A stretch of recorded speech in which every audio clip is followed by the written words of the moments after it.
In today's video, I am going to teach you how to set up an employee to be a manager in Gusto.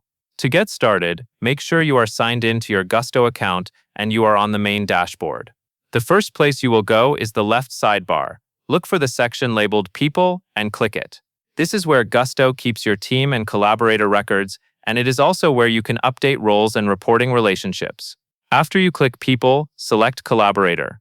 This opens the list of collaborators connected to your organization. From here, you will choose the employee you want to set up as a manager. Find the correct person in the list, then click into their profile. You will be entering the person's first name, last name, and email address in the appropriate fields if they are not already filled in.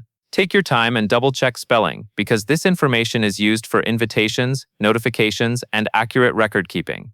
Next, you can add personal notes. This is optional, but it can be helpful for internal details you want to remember later, such as their responsibilities, department, or when they were assigned as a manager.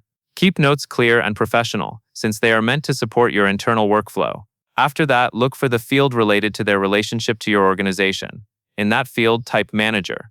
This helps identify their role and makes it easier to understand how they fit into your team structure when you review collaborator details later.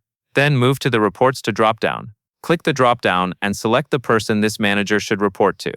This is an important step because it defines the reporting chain inside your organization.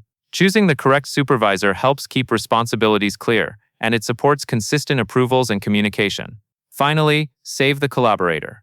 Once you save, the updated details and reporting relationship will be stored in Gusto. If you ever need to change this later, you can return to the same collaborator profile and update these fields. That covers everything you need to know.